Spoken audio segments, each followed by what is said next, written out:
What is going on, everyone? Thank you for tuning in to another ranking video of mine here on my YouTube channel. I hope that you are enjoying the content that I am putting out. As always, this is going to be another horror ranking video. I don't plan on just doing horror rankings or horror videos the entire time on my channel, but like I said in my very first video, the horror genre is my favorite of all the film genres out there. So there will be a lot of them, but I actually plan on doing a ranking of the entire Dexter series. So if we got any Dexter fans out there, stay tuned for that. But this week I'm going to be ranking the Texas Chainsaw Massacre franchise. And I'm going to go ahead and put it out there right now. I feel like the Texas Chainsaw Massacre franchise is one of the most mismanaged horror films of all time. Like, you got all your other Halloween, Friday 13th, Nightmare on Elm Street franchises that actually follow a line. I feel like whoever started doing all the sequels to the Texas Chainsaw Massacre films just lost control of it. I'll just put it that way. But that being said, I still do enjoy the franchise, but it does have a lot of issues. So with that being said, let's get into the countdown. I am ranking all 9 of the Texas Chainsaw Massacre films. So let's get started. Coming in at number 9, dead last, is the Texas Chainsaw Massacre Next Generation. This film came out in 1995. It should be no shock to anyone. I've watched a lot of ranking videos where this is dead last on a lot of people's opinions of the Texas Chainsaw Massacre franchise, but I will go on record and say that I feel like if this wasn't a Texas Chainsaw Massacre film, if Leatherface was not in this film, and it was strictly focusing on the characters of the movie, the same plot, same storyline, I feel like the film would have done just a little bit better. Still, it's not a great film. It still has a lot of issues, but this does not fit into any of the timeline, I guess you could say, of the Texas Chainsaw Massacre timelines. The one that steals the show is Matthew McConaughey. I mean, he plays a great villain in this movie. His name is Velmer, and I think, like I said, he actually steals all the scenes that he's in. Renee Zellweger, she's in the film.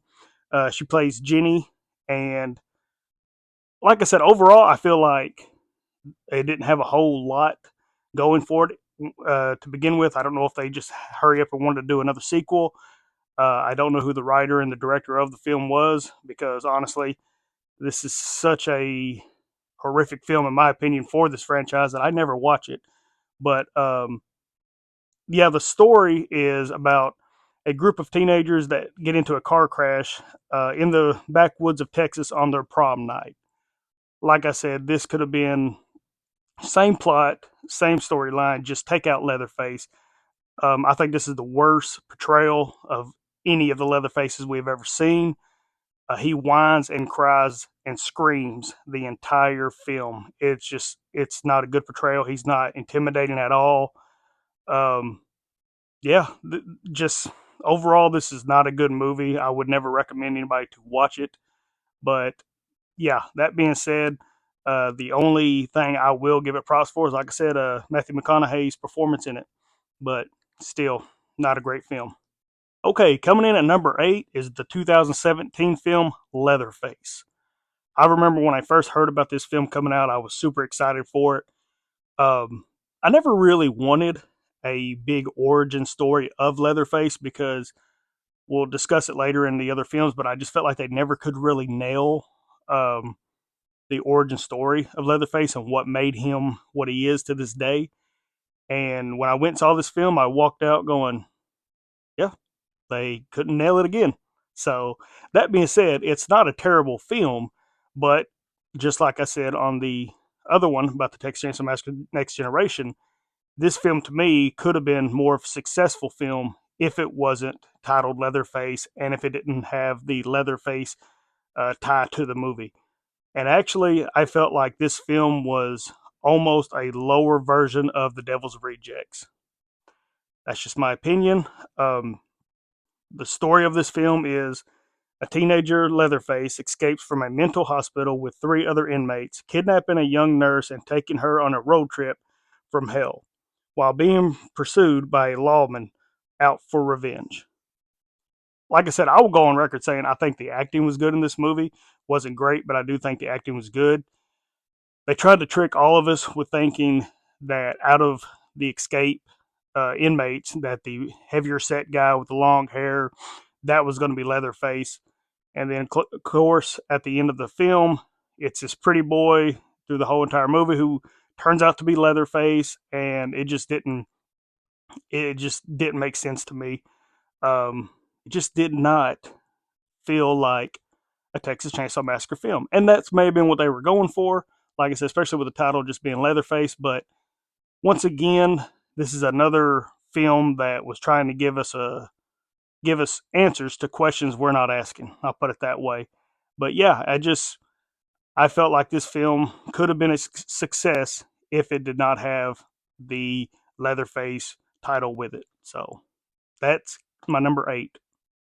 Okay, coming in at number 7, and this is probably going to be very controversial, and I don't mean it to be, but it is the 2022 Netflix Texas Chainsaw Massacre.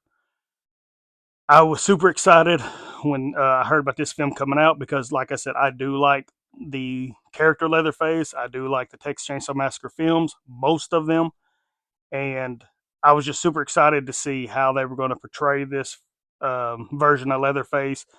I saw the trailer and I was like, heck yeah, this is like a whole new scenery. And within 15 minutes of the film, like I said, I'm sure I'm going to piss some people off, but it was very woke. And what I mean by that is, I didn't think we could ever get more of an annoying character than Leatherface from Next Generation and then from Franklin in the original. But they topped it because the most annoying character in this film is none other than Melody. She is what so many of this generation is like now, as far as soon as she sees the Texan pull up to get gas, first thing she says is something about how he's got a gun on him. Then they deal with the school shooting, which isn't a bad subject to bring up in a film to make aware, and how the girl, the sister, Lila, is dealing with it because that is legit. I did like that part, but it was just she was negative through the entire thing. She was talking about rednecks, then they started talking about the rebel flags, they started talking about the guns, and it was just like, oh, okay. Like that was it was everything that the news was talking about in 2022. And when you watch a horror film, you want to get away from political stuff. You want to get away from anything worldly, that you just want to take your mind off and relax and enjoy what you're watching. And I felt like this film, you couldn't do that until Leatherface got introduced and started really rocking and rolling, and the intensity started picking up in the film. And I will say, Mark Burnham, I've met him. He's a super cool guy. I thought his portrayal of Leatherface was awesome. I thought he did really good in this film. I love the look of Leatherface. I thought he was intimidating again. Um, and I liked the character Richter. I thought he was good. I thought he was going to make it all the way to the end. And the fight scene with him and Leatherface was really good. But there was just things in this film that, I mean, it would build me up to where I was really enjoying what I was watching, and then it would just take me out of it. Uh, for example, the big thing is they totally ripped off Halloween 2018 with Laurie Strode coming back after 40 years to go after Michael, and now it's 50 years from Sally, and she's coming back to face Leatherface, and I believe she's a sheriff now or something, and she's law enforcement, I'll put it that way. And I like the homage that, she did go on to better her life, but then she had no impact on the movie. Like, she gets there and her death scene was ridiculous. Leatherface sticks the chainsaw through her stomach and just starts cutting her up, throws her, and then later on she's still alive. Just the waste of that character. They should have never even brought her in. They should have started fresh off and just. It's cool to pay homage and like show pictures of the original Sally and stuff, but they shouldn't have brought the character back in, especially with Marilyn Burns being gone now. But um, I will say the gore in this movie was great. The big scene where Leatherface goes onto the bus and they all pull their cell phones out and start recording. That would actually probably happen in real life today. But like I said, The only thing this film had going for it was Leatherface and the brutality. I thought the kill scenes were awesome, um, but the storyline itself is influencers who want to revitalize a deserted Texas town goes against the infamous serial murderer Leatherface. That's the big issue I've got, is that Leatherface, they totally changed the story again to where now he was an orphan, and his keeper, I know it wasn't his actual biological mom, but like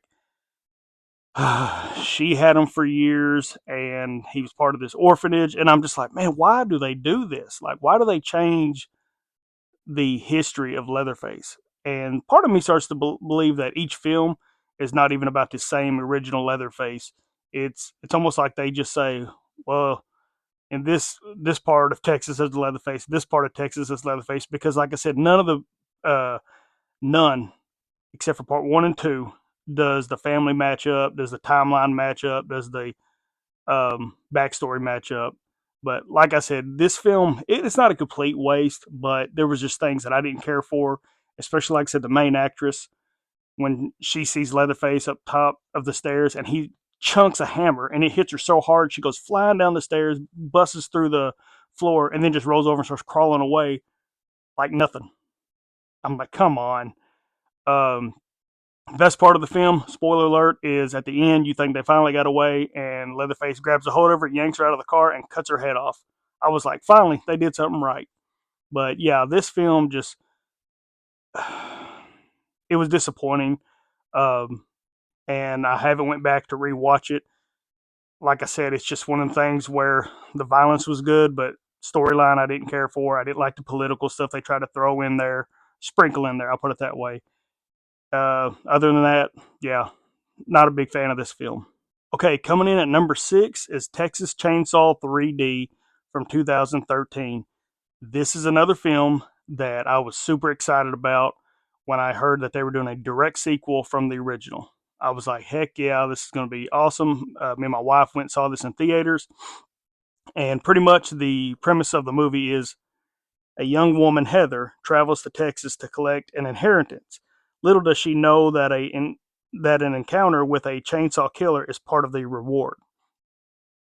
I'll go offhand and say that I love the opening scene as far as the callbacks, like having Bill Moseley back uh, playing Drayton Sawyer. You couldn't pick anybody better than Bill Moseley. He's a phenomenal actor. Having Gunnar Hansen back in there, having John Dugan play Grandpa was good to see that again. Um, like I said, the house looked the same. I liked the beginning of it. I just once I seen more of the hillbillies coming in and the rednecks coming in and they're fixing to destroy the house, I was like, wait a minute. Like, they're fixing to turn this and make you feel sorry for the Sawyer family. I didn't really care for that because you're not supposed to feel sorry for any of the Leatherface family. But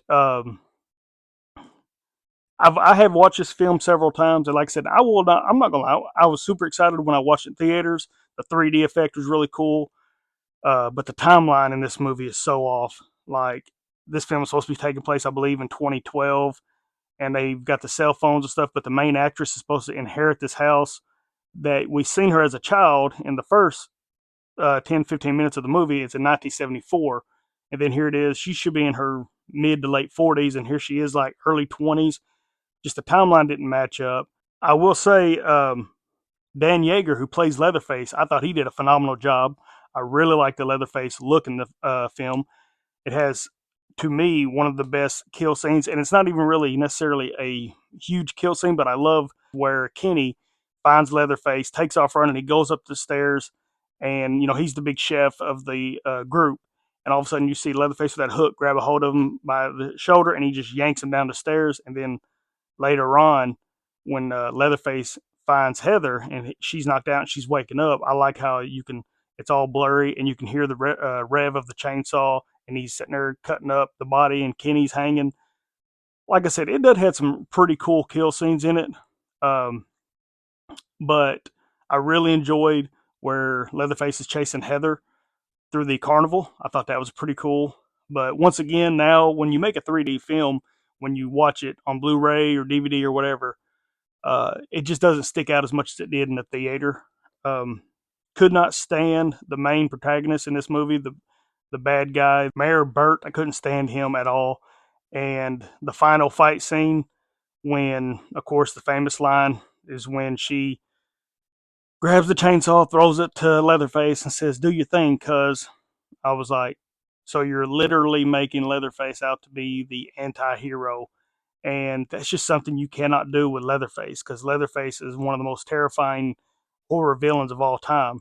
And I'm not going to root for this guy. I'm not going to do it. Well, I'm not going to root for him to be like, yeah, he's a hero, because you do want him to get the kids and stuff. I mean, come on. But I don't know. Like I said, I feel like it's a fun film, but I don't feel like it is one of the best sequels or anything like that. I'll put it that way. But if you just want to have fun with one of the Texas Chainsaw Massacre films, I would recommend this, especially if you could watch it somewhere in 3D, because I did like the 3D aspect of it. But other than that, that's why this film's coming in at number 6. Okay, coming in at number 5 is Leatherface, the Texas Chainsaw Massacre Part 3. This film came out in 1990, and pretty much the summary of this film is: driving through Texas, a young couple, Michelle and Ryan, stop at the Last Chance gas station. But after they witness the owner attacking a hitchhiker named Tex, they panic and flee. In their hasty departure, they get lost and soon find themselves pursued by the chainsaw toting maniac Leatherface. While running, the couple bump into survivalist Benny, who then teams up in an effort to escape. Now, I'll go on record and say that I really like the portrayal of Leatherface in this movie. The brace he's got on his leg, the way you can hear him. I thought they used him actually in this film a little bit more scarier than a couple of the other films. Um, a lot of the movie is based at nighttime and like dirt roads and stuff, but I love when the main characters are, their car is, I can't remember if their car is broke down or if they're just pulled over, they're trying to figure out where they're at, and you can hear the squeaking coming up. It reminds me almost of like Jaws, almost like something's happening. They're like, "What is that?" And it's Leatherface's leg brace making this noise. Um, I thought Leatherface was creepy in this. There was a couple scenes that made me chuckle, like when he's using the, I guess you would say like a preschool little thing where it's telling you how to spell stuff, and he keeps. It says, I think it says person or human. I can't remember, but he puts food, and it's like wrong answer, and he's getting all mad. Um, Ken Faree in the film being Benny, I thought he was awesome in the movie. Um, Tex did a great job. I really actually like the family in this film, and I love when they give him the big chainsaw, the big reveal of the chainsaw, and it finally says on the blade, the saw is family. Um, Caroline Williams makes a cameo in it at the very beginning. She's Stretch. You see her. She is a reporter now. I guess that's how they said it. I don't remember if she ever said Stretch, but that's the way I took it. Um, But overall, I do enjoy the film, but it does have a lot of slow moments. But I feel like this is a film that doesn't get talked about as much as far as the Texas Chainsaw Massacre sequels. But it's got some actual, like a brutal scene where I think it's Ryan, I believe, where he's hanging upside down, and the little girl wants to cut the rope and have the sledgehammer come down and hit him in the face. That was a pretty vicious kill scene. Um, but other than that, the film does, compared to all the other ones, the film is a little slow, and uh, it's one of the movies that I don't pop in every single time that I'm just like, I'm in the mood to watch Texas Chainsaw Massacre or Leatherface. But it's one of those movies that when I do go on a binge and I want to watch the Leatherface movies, I don't dread getting to this one. There's a couple that I do not watch when I rewatch the films, but overall, it's not that bad of a movie. I don't think it gets appreciated for what it is, but I would like to have seen a director's cut of it, because, as far as I know, that the ratings board pretty much did the same thing they did the Friday 13th Part 7, made them down it a lot, and I think that's what took away from this movie. All right, now we're down to the final four. And coming in at number 4 is the Texas Chainsaw Massacre: The Beginning. This film came out in 2006.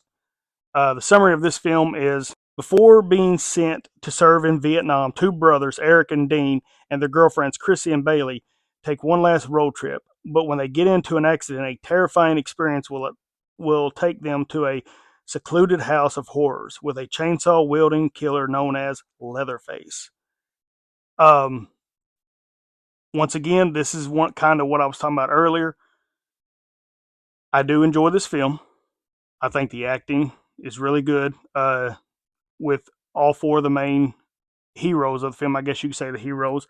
Uh, Eric and Dean played off great with each other. They had really had that big brother little brother dynamic together, and then Chrissy and Bailey did great.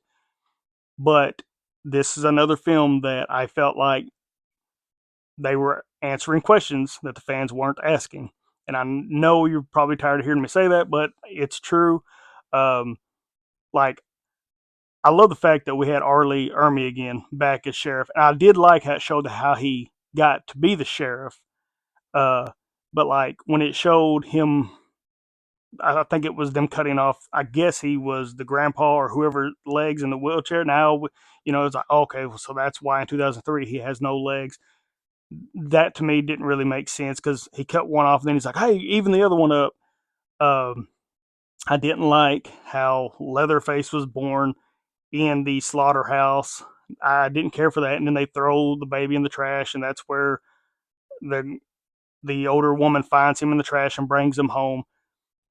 Once again, I just feel like we don't have to know everything that brought him to where he is in the grown up stage, like as far as like the 1974. Because I think the less you know is more creepy. Just kind of like Michael Myers, like we've talked about before. In Halloween, all you knew he was pure evil, and then Rob Zombie tried to explain everything, and it kind of downed him a little bit.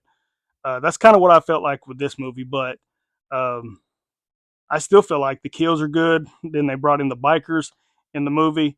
Um, I think the final act is good, and I think this movie has some of the best shots in any of the films. I love at the end where the main girl is getting away, Chrissy.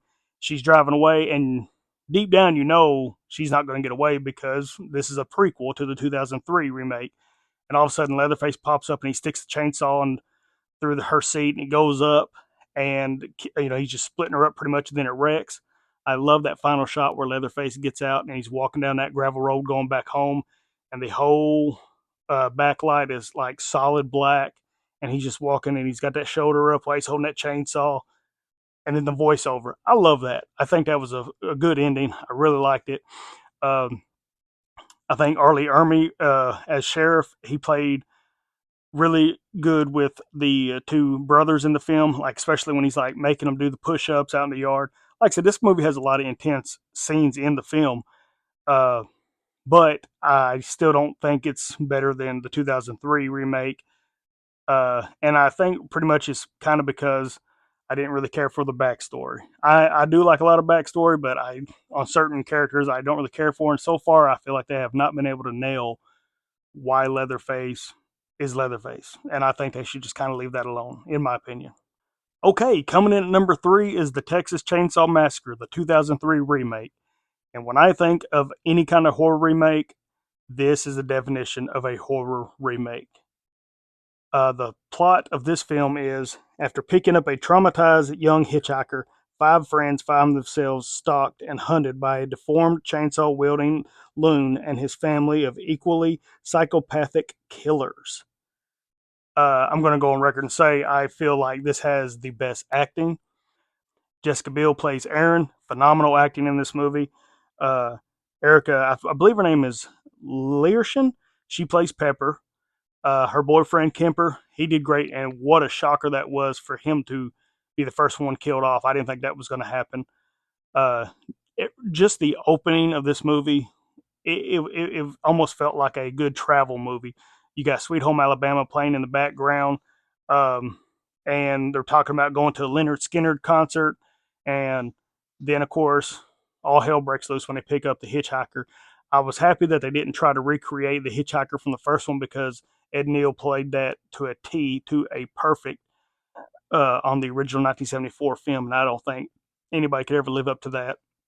But they totally twisted it with them finding the hitchhiker who has gotten away from the family and she's just out of it. She's just wanting to go home. Like I said, the camera work again, phenomenal. She takes the gun out, blows her, her brains out, and as that camera pans through her mouth and goes out the back of her head and her head falls, uh, yeah, just to this day, it's here. It is 2003 when this film come out, and here it is 2024, and this film still lives up. I just think it's a phenomenal film. Um, in my opinion, Jonathan Tucker, who played Morgan, was the best overall actor of this movie.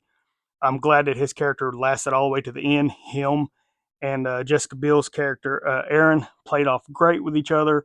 Arlie Ermy, like the scene where the Sheriff Hoyt shows up and he's wanting Morgan to recreate the whole entire scene of how the girl blew her brains out. Man, it was such an intense scene. Uh, Overall, the whole movie is to me is just a wonderful remake. Uh, it was really hard for me to pick between this one and then my number two spot. Uh, I enjoy this film. This is one of those that I can watch anytime. There's not a whole lot to say negative about the movie. The final act is great, where Erin runs to the slaughterhouse and she's hiding in the freezer, and Leatherface is chasing her. Then her getting into the lockers. Um, I mean, just there's nothing really bad to say about the movie. Just like I said, overall, I feel like they set out to say, okay, this is for the new generation, the people that didn't maybe follow the 1974 Texas Chainsaw Massacre, or the people that has probably seen it and been like, this what's the big deal about it because it's such an old film. This film, phenomenal, love it. That's why it's coming at number three. Like I said, it was a toss up between my number three and number two, but yes, Texas Chainsaw Massacre 2003 remake, fantastic. Okay, now coming in at number two is none other than the Texas Chainsaw Massacre Part Two. I love this film, and I could not figure out which one to go with between this one and the 2003 remake. But I will say the reason I picked this one is because this one is a breath of fresh air. This one knows what it's supposed to be about. Toby Hooper made the original, made it a horror film, nothing funny about the film at all. And then when he did the second one, he didn't want to recreate the same film that he made in 1974. So he brought us Texas Chainsaw Massacre 2. And the plot to this film is the chainsaw maniac Leatherface is up to his cannibalistic ways once again, along with the rest of his twisted clan, including the equally disturbed Chop Top. This time, Leatherface has his sights set on a pretty disc jockey, Stretch, who teams up with Texas lawman Lefty to battle the psychopath and his family. I feel like we have a wonderful cast in this movie. Caroline Williams is playing Stretch. She did a phenomenal job in this movie. I know some people say, "Oh, she screamed too much in the movie." I thought she did great. I mean, if you was in her shoes, you'd probably be screaming that much as well. She's truly an icon, a horror icon, a scream queen. Uh, Bill Moseley, one of my favorite actors, uh, brings in Chop Top. Chop Top, to me, in this movie, is more scary than Leatherface. I do like Leatherface in this movie, what they did with him, but Chop Top, yeah, scared the daylights out of me when I first seen this movie. You got Dennis Hopper playing Lefty. Um, Sometimes he's almost like Dr. Loomis. You don't know if he's crazier than the people he's chasing. Uh, Jim, I think his name is Jim Shido. He's back as the cook. He's back as Drayton Sawyer. I'm glad that we got to see more of humor side of him in this film than we did the first one. We got Bob Elmore who plays Leatherface. He plays Leatherface as far as the physical aspect, the chasing. He's the one that was doing this with the saw. But you also have Bill Johnson who did the close-up shots as Leatherface.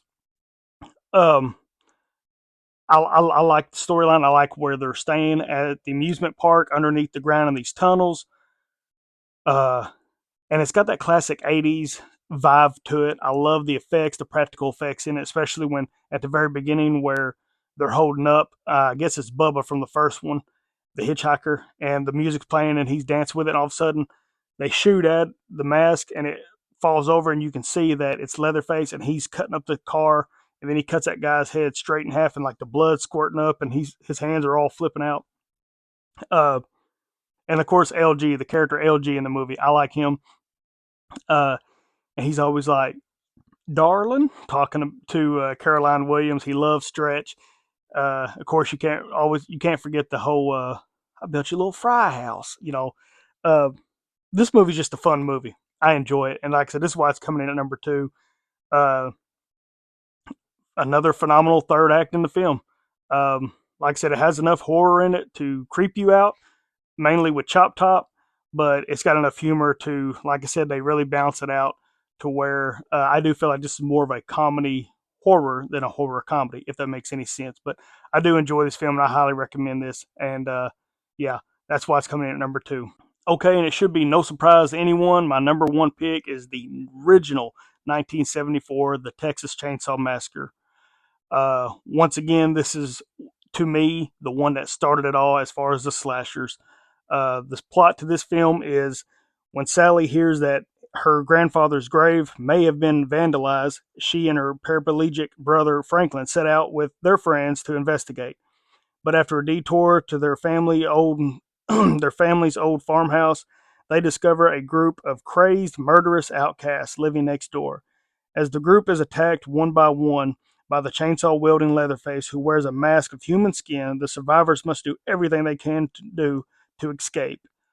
Uh, Marilyn Burns doesn't get the credit she deserves for this film, in my opinion. When they always talk about Scream Queens, they're talking, and I think it's because they've been in more, but they're talking about Jamie Lee Curtis or Neve Campbell or Heather Langenkamp. But I think Marilyn Burns did a great job as Sally in this film. Franklin, the annoying brother, he grows on you as far as I'm concerned because I've seen the film so many times. When I first seen it, I was like, "Oh my gosh, he is so annoying." Um, and Ed Neal, such a cool guy. I've met him at horror conventions before. Such an awesome guy. Just to hear the stories of how they made this film will blow your mind. Him playing the hitchhiker, he did a great job. And he's also, when I watched this film years ago when I was young, uh, the hitchhiker almost scared me as much as Leatherface, but we got to give it up to Gunnar Hansen. His Leatherface portrayal is absolutely scary. Grandpa, the cook, whatever you want to call him, uh, Jim did a great job in the movie. And then, of course, you got John Dugan as Grandpa, who's upstairs. Um, this film shows that you can make a horror film without any, like, as far as physical violence, like there's no bloodshed in it except for one scene, and that's where Leatherface is cutting up Franklin and Franklin spitting blood on Leatherface. That's the only time there's any blood in this movie. But yeah, one of my favorite moments, which is probably a lot of people's favorite moments, is of course when Kirk is walking in to the house and he hears the I think he hears the pig squealing and he trips over the step and all of a sudden Leatherface is over him and just bashes him with that hammer and his body's just twitching back and forth. That is such a creepy spot. And then you hear Leatherface hit him again and his girlfriend's outside is like, Kirk. And all of a sudden Leatherface slams that door and the music is intense. The music fits this film. The lighting fits this film. And to watch the behind the scenes of what it took for them to make this film makes you appreciate it even more. But yes, to me, Texas Chainsaw Massacre is still number one as far as this franchise is concerned. It still lives up to this day. The final act with Leatherface chasing Sally through the woods is phenomenal. The dinner scene, yes, the dinner scene can get a little, I'm trying to think how you say it, monotonous. Like after a while, you're watching it and you're like, oh my gosh, like the close up shots of her eyes and it's screaming, but it's supposed to make you feel uncomfortable. And that's exactly what Toby Hooper did with this film. And yes, like I said, after all these years, I feel like it still lives up. I feel like people can still enjoy it to this day. Uh, but that being said, I love the film, and I'm sure that this is number one on a lot of people's ranking. But it should be no surprise because, like I said, I feel like there's never been a sequel to live up to this one. The 2003 came really close to it, but like I said, it's almost like comparing Jokers. People say Heath Ledger, Jack Nicholson, which one's the best Joker? Well, they played totally different to where Leatherface in this one, 1974, and Leatherface 2003, and Leatherface in the 1986 one, part two, all three different Leatherfaces. It's just what you prefer. But with that being said, that was my ranking of the Texas Chainsaw Massacre franchise. I hope you enjoy this video. Please continue to like and share my content. Give me a follow. I appreciate each and every one of you who have been commenting, leaving me your rankings. Uh, Also, like I said at the beginning of the video, I am planning on doing a Dexter ranking, but I want to hear from you guys and gals. What would you like to hear me rank? It doesn't just have to be horror, but I know a lot of people have asked for Scream, Nightmare on Elm Street, Phantasm. Leave me in the comments what you would like for me to rank, and I'll get on it. And that being said, if you cannot get enough of horror content, and if you listen to podcasts, be sure to check out mine and my buddies, Small Town Horror with Johnny Randy podcast. We discuss and rate every horror film of the genre. And that being said, you can find us on iTunes, Spotify, Apple Podcasts, anywhere you listen to podcasts. So as always, remember to stay creepy.